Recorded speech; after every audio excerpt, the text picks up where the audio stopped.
Amis pêcheurs à la mouche, bonjour et bienvenue dans ce premier épisode du podcast du nympheur. C'est le podcast qui vous rappelle qu'une mauvaise journée à la pêche, c'est toujours meilleur qu'une bonne journée au travail. Ce podcast se structure en 3 parties. Comme je suis un garçon très créatif et très désordonné, j'ai décidé de structurer ce podcast. Comme ça, vous pouvez zapper directement à la partie qui vous intéresse. Première partie, la revue de matos. Comme son nom l'indique, on va passer en revue du matériel et pour le coup, aussi bien de pêche que de montage de mouches. Donc ça va en intéresser certains d'entre vous. Deuxième grande partie, c'est destination mouche, où je vous propose une destination que j'ai fait pour qu'on en discute, puis je vous dise les bons points et les mauvais points. Et puis troisième partie, souvenir. Donc ça, c'est un petit plaisir égoïste où je vous raconte à chaque fois un morceau choisi de mes meilleurs souvenirs de pêche. Allez, on passe à la première partie, revue de matos, jingle. Dans cette première revue de matos, on va passer au crible 3 éléments. Le moulinet Redington 0, le dubbing pour le montage de mouches de la marque Hends, H-E-N-D-S, qui s'appelle le Spectra Dubbing, et puis les hameçons de marque japonaise Tiemco. Donc il y a du pain sur la planche. On commence par le moulinet Redington Zero qui sort du lot et que j'apprécie beaucoup depuis, ça doit faire 3-4 ans que je pêche avec. Et je vais vous expliquer pourquoi. Déjà, j'aime bien les beaux objets de pêche et Redington se donne du mal à faire des designs qui sont modernes, qui sont funky, qui sortent de l'ordinaire. C'est vraiment une touche visuelle à part, Redington. Et pour des prix, on va dire, moyens, qui tirent parfois sur le haut de gamme. Mais donc, une approche, un visuel très original pour Redington et surtout minimaliste, comme j'aime, avec vraiment des moulinets en plastique moulé qui offrent vraiment des courbes et des formes minimalistes, et moi j'aime beaucoup ça. Et en fait, je suis tombé amoureux du Redington parce que j'aime bien customiser tous mes produits et y intégrer des autocollants résinés, y coller des poissons partout. Et sur le Redington Zero, bah, il y avait un petit emplacement pour mettre un bel autocollant que j'ai vendu sur la boutique pendant quelques années. Mais voilà, j'arrête de vendre des accessoires comme ça parce que ça intéresse 100 personnes en France et il vaut mieux que je me concentre à l'atelier. Et du coup, ce Redington Zero, dans ma recherche du minimalisme, m'a poussé à pêcher sans frein.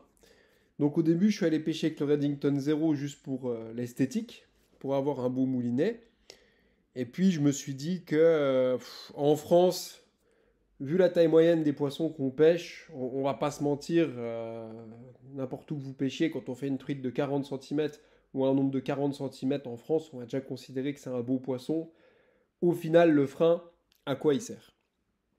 Et du coup, comme j'ai pêché longtemps avec, eh ben, j'ai quand même commencé à attaquer des gros poissons avec, notamment en nymphe à vue, hein, des truites entre 50 et 60, très puissantes. Et en fait, je me suis pris au jeu de combattre ces truites sans frein. Et je trouve que ça a vraiment du panache. Et en fait, je peux plus me passer maintenant du contact organique de la main sur la bobine. Et je trouve ça, enfin, vraiment pour moi maintenant, c'est une philosophie dont je me passerai plus, parce que j'ai déjà mis au sec plein de truites records avec ce Redington Zero. Alors quand je dis une truite record, c'est un poisson de 60 qui fait 2-3 kilos à l'époque de la mouche de mai, qui tire très fort sur une canne 11 pieds soit de 6 en 20 centièmes. Voilà, moi c'est déjà très très beau pour moi quand je mets ça. Je suis pas un tracker de truites lacustres ou des poissons de 70, j'ai pas ça dans mon tableau de chasse. Mais pour vous dire qu'en fait, quand vous avez passé le cap de mettre la main sur la bobine et de la gérer organiquement, bah en fait, peu importe la taille du poisson, après ça pousse aussi à pêcher gros, quoi. Mais vous savez qu'il y a que les mauvais pêcheurs qui se cachent derrière le diamètre du nylon. On est d'accord, hein? Je vous lance un pic là-dessus. Donc du coup, bah, ça m'a fait un peu monter mon diamètre de nylon, mais en fait, quand la présentation est bonne et que la mouche est bonne, bah, les poissons, entre du 12 et du 14 centièmes, des fois, bah, ça change pas grand-chose. Donc voilà, le Reddington Zero, bah, moi je l'adore, hein. De toute façon, je vous ferai pas des revues de matos pour défoncer des produits, ça ne m'intéresse pas. Mais j'adore son minimalisme, j'en ai plusieurs couleurs. Alors il est souvent en rupture de stock, hein, c'est un moulinet qui est demandé. Voilà, la bobine, enfin tout est ultra simple là-dedans. Si la bobine elle est clipsée, mal clipsée, ou vous emmêlez quelque chose dedans, ça se déclipse en une demi-seconde. Il y a des moulinets avec des freins, s'il y a un fil qui est emmêlé à l'intérieur, c'est la fin de l'histoire. Et vous savez très bien que vous emmêlez toujours votre moulinet quand vous avez une truite record à vue devant vous. Bien sûr, vous n'allez pas emmêler votre moulinet quand vous montez votre canne au coffre de la voiture, c'est toujours là que ça se passe. Donc moi j'ai aussi beaucoup aimé cette simplicité d'utilisation, avec pas de frein, rien. En fait, juste un simple cliquet quoi, qui fait office disons, de frein léger pour pas que la bobine elle s'emballe n'importe comment. Mais bon, par contre, si vous avez une grosse truite qui part et que vous mettez pas la main dessus, c'est clair que la bobine elle va s'emballer, vous allez perdre le poisson, quoi, clairement. Ce que je vous conseille si vous voulez faire comme moi et aller vers l'utilisation de moulinets sans frein, et d'être face à la rivière sans artifice, avec le moins d'artifice possible.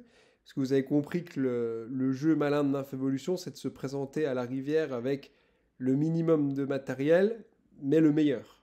Mais d'en emporter la quantité minimum pour se présenter avec respect au bord de la rivière et pas arriver avec 10 000 accessoires derrière lesquels on se cache au bord de l'eau. Moi, c'est vraiment ça ma philosophie. Mais je vous le redis, il faut tout essayer, malheureusement, pour garder le meilleur. Donc j'ai la chance, parce que je réinvestis beaucoup de sous de mes gains dans le matos. Un peu comme Jean-Marc Semaré, je suis un peu un malade de matos, j'ai tout essayé, mais pas dans les mêmes styles que lui. Mais c'est parce que j'ai tout essayé que je peux garder le meilleur, en fait. Et ce que je vous conseille, si vous voulez vous lancer dans l'essai donc des moulinets sans bobine, c'est d'aller en réservoir pogner des grosses arcs-en-ciel. Comme ça, vous verrez, vous allez travailler à la main. Et puis après, on va pas se mentir, travailler une truite en France. Enfin, moi j'ai été en Alaska. Quand tu as un saumon de 6 kilos en Alaska, oui, tu travailles un poisson. Parce que ça te prend 10 minutes de le sortir. Je veux dire, même une grosse truite en France, en 4 minutes, c'est plié, quoi. Donc travailler un poisson, c'est un bien grand mot, quoi. Voilà, donc pour ceux qui ont les tripes, j'allais encore dire un gros mot, mais pour ceux qui ont les tripes d'aller pêcher avec un moulinet sans frein, bah, le Reddington Zero, il est tip top. Il y a vraiment des très beaux coloris. Donc le noir, simple. Le coloris olive, là, il est très très beau. Un espèce d'olive clair, il est magnifique. Il y a un gris un peu anodisé qui est magnifique. Et des fois, ils ressortent des coloris. Enfin, regardez Reddington si vous aimez les produits originaux, simples, minimalistes. Voilà, go pour Reddington.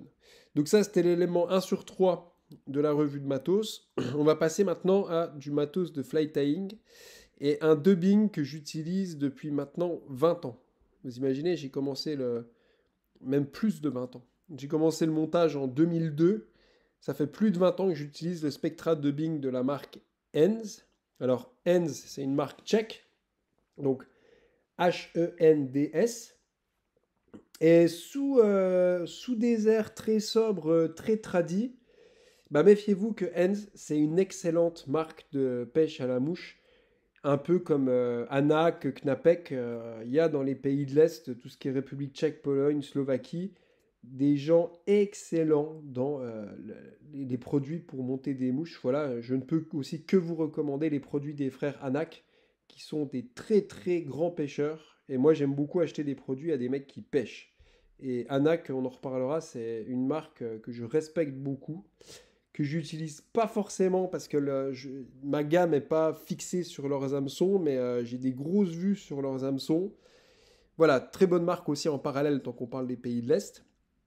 Donc, je m'éparpille. On était parti sur le Spectra dubbing de la marque Henz. Bon, Henz aussi a des très bons hameçons, je vous laisse regarder. Bref, Henz, c'est du très bon. Et gloire à eux, ça fait des décennies qui durent. C'est, bon, désolé du gros mot, une putain de bonne marque, franchement. Donc le Spectra dubbing. Pourquoi je l'adore? Pourquoi je vous le conseillerais? Avant toute chose, moi je suis pas un adepte des mouches 100% sobres. Je veux toujours quelque chose d'un tout petit peu brillant sur mes mouches. Ça peut être un tout petit reflet sur une bille en verre, ou ça peut être un tout petit reflet sur un Spectra de Bing tout noir. Mais je suis pas le gars qui va avoir tout en mat sur la mouche, avec des cercles en pardo qui réfléchissent rien, avec un corps ultra mat en faisant un peu frotter, avec pas de cerclage, avec un dubbing de lièvre super foncé, avec une finition d'un vernis qui brille pas. Non, je vais pas chercher ça. Il y a toujours un peu de vivant sur mes mouches, parce que je suis pas à 100% un pêcheur en nymphe à vue. Je fais aussi beaucoup de pêche de courant. Et dans les pêches de courant, il faut toujours quelque chose d'un peu vivant, un petit poil clinquant sur la nymphe. C'est mon approche. Et donc, j'en viens au Spectra de Bing, qui a des choix de coloris fantastiques. Et vraiment, pour les nymphes de courant, il est excellent. En nymphe à vue, il faut y aller mollo parce qu'il a quand même des bons reflets. Mais moi, ça fait là vraiment en routine depuis que ça fait 5 ans que c'est vraiment sérieux Nymph Evolution. Le Spectra de Bing un peu olive. Alors, je crois que c'est la référence 239 que j'utilise pour ma collection d'Infévolution classique. C'est quelque chose qui est entre l'olive et le gris. C'est vraiment un rendu magnifique et j'adore ce dubbing. Donc, premièrement, pour son effet nymphe de courant, un peu vivant. Et puis, deuxièmement, parce qu'il est d'une souplesse à travailler. C'est un dubbing qui est très bien produit. C'est très bien laminé, ce qu'ils font, les fibres synthétiques qu'ils utilisent. Il a une très bonne régularité. Et c'est très facile pour moi à travailler à l'étau et je le sens directement, quoi. Si je prends un autre dubbing équivalent, comme par exemple du Soldarini, je les trouve tout de suite plus raides. Pour moi, le Spectra dubbing de chez Hens, il a une texture qui me convient parfaitement. Voilà. Je l'utilise aussi sur mes naves petite crème en orange. Le Spectra dubbing orange, il crache bien, hein. Il envoie bien un spot orange. Et je l'utilise sur mes gamards à barbeau aussi, voilà, quand il y a besoin de clinquant. Mais je l'utilise vraiment avec parcimonie sur des petites nymphes pour pêcher à vue. Vraiment, ce sera un tout petit Spectra de Bing noir. Mais voilà, je ne peux que vous conseiller le Spectra de Bing. Il y a une palette de couleurs qui est à tomber. Dans les coloris rose-violet, il est très très bon pour les ombres. Si vous faites des nymphes à ombre, enfin, il est bon dans tous les coloris. En blanc, il est bon pour faire des gamards ou des mie de pain à réservoir.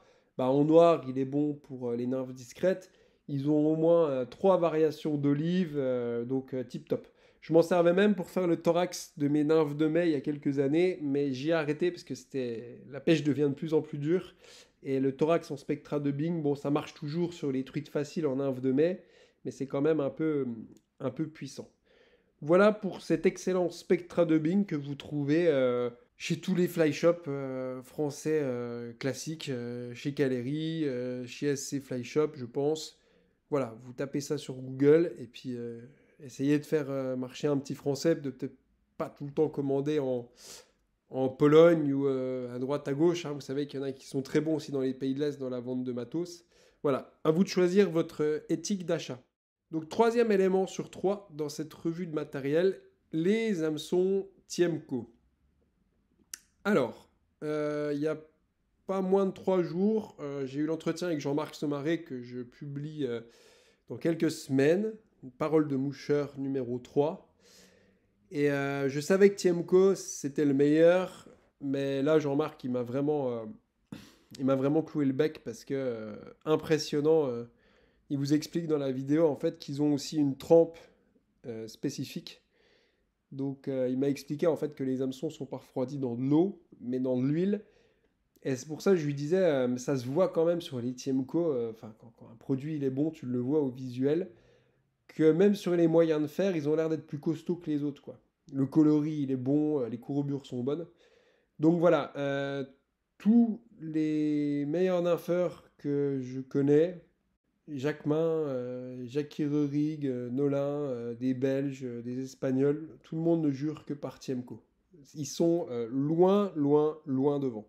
C'est un truc de fou comme ils sont vraiment incontestés.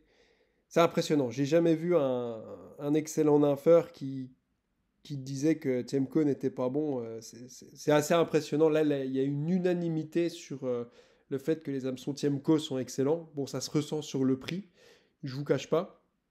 Ils ont une gamme très complète, encore plus avec Ardillon. Moi, je regarde que sans Ardillon, donc je me prive d'une gamme énorme. Voilà, j'ai travaillé pendant longtemps le 2499 SPBL sur Megamar, qui est un moyen de fer qui tire sur le fort de fer avec une pointe flèche. Cette pointe, elle est hallucinante. Mais j'ai maintenant changé pour un autre hameçon parce que ces 2499 SPBL sont trop circulaires et j'essaye de m'adapter à l'éducation du poisson. Et donc là, pour l'année 2024, mes gamards seront un peu plus organiques, un tout petit peu plus droits, un petit peu moins circulaires pour contrer en fait tous les modèles de gamards qu'on voit sur le marché qui sont bien circulaires parce que le gamard il a une phase largement horizontale quand il nage dans l'eau.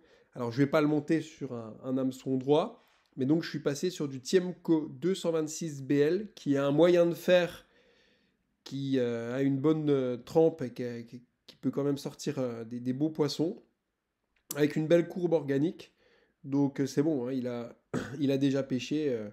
Nolan a déjà pris avec, David Blasquez a déjà pris avec, Abeillon a déjà pris avec, il n'y a pas de problème.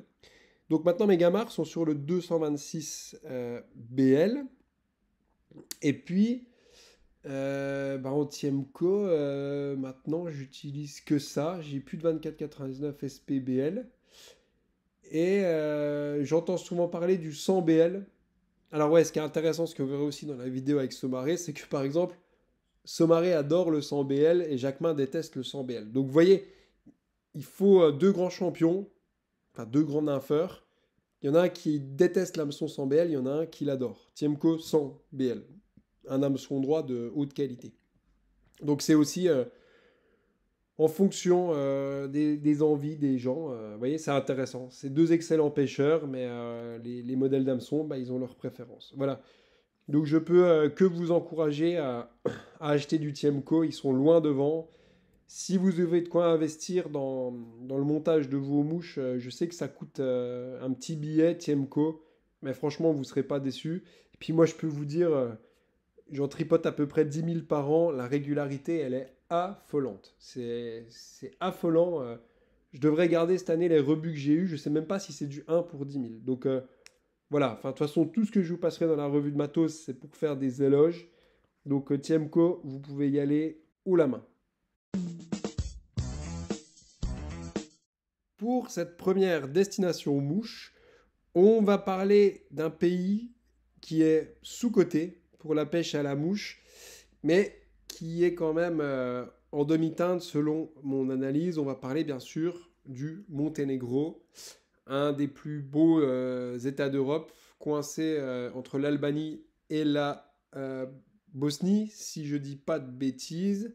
Capitale Podgorica, je ne sais pas si ça se prononce comme ça. Voilà, le cliché même des Balkans, avec des églises, des mosquées, des gens très grands, parce que comme les Slovènes et les Bosniaques, c'était des humains qui étaient adaptés à se défendre contre les ours. Voilà, moi je fais 1m88, je me suis senti tout petit quand je suis allé au Monténégro.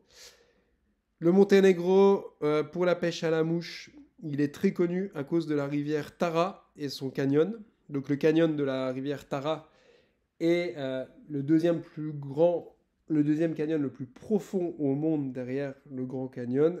C'est un paysage sublime. Vous pouvez taper rivière Tara Monténégro. C'est assez hallucinant à voir. Mais du coup, sur place, apparemment, enfin nous de ce qu'on a vu, c'est pas la Tara qui est la meilleure. On est plutôt sur les rivières Lim et Moracha qu'on a pu pêcher en 2016. J'étais en voyage de pêche là-haut avec Yannick et un autre ami de pêche. Donc Yannick Jouan, que vous pouvez retrouver dans la cabane du moucheur. Une interview de Yannick Jouan qui vous plaira. Bah, il y a tout pour faire au Monténégro, mais comme il dit Cédric Nolin, qui a été aussi, il n'y a pas ce qu'il devrait y avoir dans les rivières. Parce que je pense qu'à l'inverse de la Bosnie, ils ne sont pas arrivés à mettre un vrai business, une vraie gestion en place. Alors moi je vous parle de ce que j'ai vu en 2016, hein. Ça a peut-être changé, mais j'en doute fortement, parce que j'ai quand même des oreilles partout. Et les mecs font pas non plus des cartons ou des ombres énormes, il y en a quelques-uns. Et pourtant, les rivières sont sublimes, hein. Je sais pas comment vous dire, c'est des dénivelés comme la Haute-Savoie, mais avec des rivières plus lisses et plus claires que la Haute-Savoie. Donc c'est clairement un paradis de pêcheurs, quoi. Là où vous avez, par exemple, le Fier ou la Drance en Haute-Savoie, on a du mal à pêcher à vue, parce que c'est vraiment des rivières d'eau blanche. Euh, la Lime ou la Moracha, c'est d'une clarté incroyable avec de l'eau un peu moins fripée, quoi. Donc beaucoup de possibilités de pêche à vue. Et nous, on a fait beaucoup d'ombres là-haut, quelques truites, mais on a eu du mal à faire des gros ombres, quoi. Beaucoup de poissons, autour de 30, 32, alors que quand tu vois la gueule des rivières, il doit forcément, si on laisse ces poissons tranquilles, il doit forcément y avoir des gros gros poissons, c'est obligé, le potentiel il est là, quoi. Donc un pays qui attend son arrivée du business pêche, je l'espère. Voilà, je ne sais pas pourquoi ils y arrivent en Bosnie-sur-Rivnik et ils n'y arrivent pas au Monténégro. Il y a un vrai potentiel, ils ont la ressource en eau. Bon, les Chinois sont un peu en train de casser la rivière, la rivière Tara, je crois, parce qu'ils construisent une autoroute pour la route de la soie. Et je crois qu'ils ont pas mal dévié la rivière, ce que j'avais entendu, enfin à voir. Mais est-ce que je vous conseillerais d'y aller? Renseignez-vous auprès d'agences de voyage de pêche ou demandez peut-être à Vincent Abbayon ce qu'il en pense, comme il passe beaucoup de temps dans les Balkans. Moi, je suis pas le mieux placé pour vous renseigner en 2023-2024 si c'est encore bon. En tout cas, personnellement, c'est un des plus beaux pays que j'ai vu. Au niveau du cadre, l'altitude, les roches calcaires, les rivières limpides, les gorges, c'est en crever, quoi. C'est vraiment un des plus beaux pays que j'ai vu. Et puis voilà, quoi vous dire de plus? Franchement, renseignez-vous, essayez de contacter des agences de pêche ou regardez un peu sur Google les dernières actualités, mais c'est pas souvent vrai sur Google. Il y a plusieurs groupes Facebook qui proposent des poissons pris au Monténégro, c'est souvent des ombres. Et nous, on s'est un peu fait avoir parce qu'on n'a pas trouvé ces tailles de poissons. Voilà, vous pouvez aller explorer peut-être la rivière Moracha, hein, ça s'écrit Moraca, M-O-R-A-C-A, la rivière Lim, qui est fameuse, et la Tara à voir. Et je pense aussi qu'il y a d'autres rivières que nous, on n'a pas vues. Il y a un gros potentiel, mais je pense honnêtement qu'il y a un peu trop de gens qui cassent des poissons là-haut, et on ne peut pas leur en vouloir. Quand on s'est tapé des années comme ça de dictature ou de problèmes gouvernementaux ou de guerre, voilà, on ne peut pas en vouloir aux gens d'avoir mangé les poissons. Voilà, on espère que ça viendra, mais c'est comme la Roumanie que je connais bien, ça patauge depuis 5-10 ans, il y a des gens qui essayent. C'est un peu similaire à la Roumanie, le Monténégro, il y a un potentiel de fou, mais ça décolle pas, quoi. Ça décolle pas comme la Bosnie. Ça fait mal au cœur, c'est un crève-cœur parce que Roumanie et Monténégro, c'est des pays mais sublimissimes.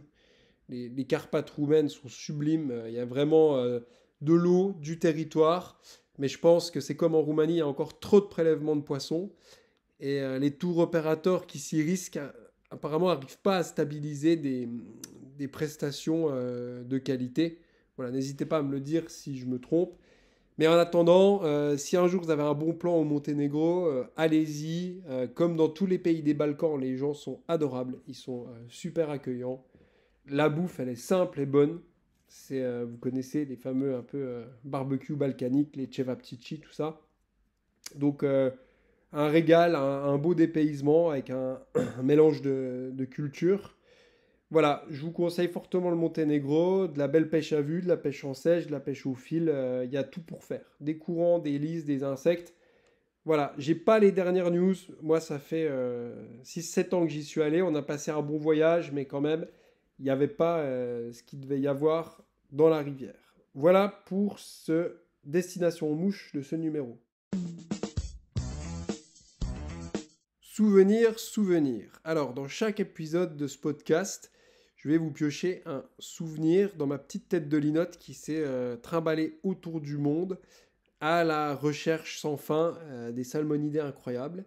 Et pour ce podcast du nympheur numéro 1, je vous le rappelle, le podcast qui vous rappelle qu'une mauvaise journée à la pêche, c'est toujours meilleur qu'une bonne journée au travail. Et bien pour cette rubrique souvenir numéro 1, on va partir au fin fond de la Mongolie, dans les steppes, dans le comté de l'Arkhangay, sur l'incroyable rivière Chulut en français. Si vous avez 2 minutes, regardez sur Google, vous tapez Chulut River Mongolia, vous allez pleurer tellement c'est beau. Et je me suis donné la chance de passer une semaine avec les nomades à dormir dans leur yourte au bord de la rivière Chulut, à pêcher les gorges volcaniques de la rivière Chulut. Et le plus beau souvenir, c'est dans le top 10 de mes souvenirs de ma vie, bien que je sois un nympheur invétéré, là-haut, la pêche en sèche sur les sauterelles est reine.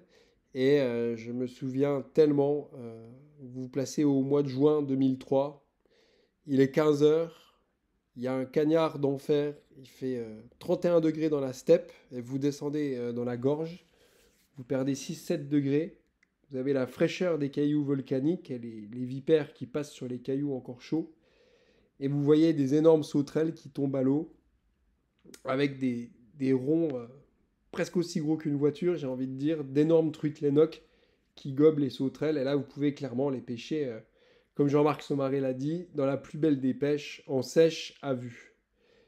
Et donc, vous pouvez simplement poser votre sauterelle à l'amont et voir ces truites lénoques, en fait, qui sont comme les ombres, elles se tiennent vraiment sur le fond. Et elles font toute une montée pour venir gober votre sauterelle. Mais là, c'est du régal, hein. Quand on a l'habitude de pêcher en France, en Mongolie, elles y viennent comme à la parade, quoi. C'est même trop facile. Donc c'était un régal de pêcher avec des sauterelles énormes, quand vous voyez le bruit des gobages. Et vous pouvez même parfois croiser un taimen qui passe devant vous. Il faut être équipé pour le prendre à la mouche. Mais c'est clairement des grosses truites lénoques, on va dire taille moyenne à 45 cm, avec des poissons qui peuvent monter à 55-60. Nous, le plus gros de notre voyage, un autre voyage en Mongolie, on a fait une énoque de 62. 70, je sais pas, mais c'est des poissons énormes, magnifiques. C'est un hybride, ça a la bouche d'un ombre, le corps d'une truite plus ou moins. C'est rouget comme ça, c'est d'une couleur rouge ocre incroyable. Enfin, c'est du domaine du rêve que d'avoir pu pêcher en Mongolie, et j'ai des souvenirs incroyables de ces truites qui montaient manger des sauterelles. C'est vraiment un souvenir impérissable quand vous êtes au fond des gorges de la Chulut, au fin fond de la Mongolie, de voir des truites lénoques qui se nourrissent sur ces énormes sauterelles. Eh bien, c'est un souvenir impérissable que je vous laisse ici pour clôturer ce premier épisode du podcast du nympheur, le podcast qui vous rappelle qu'une mauvaise journée à la pêche, c'est toujours meilleur qu'une bonne journée au travail. À bientôt pour le prochain numéro.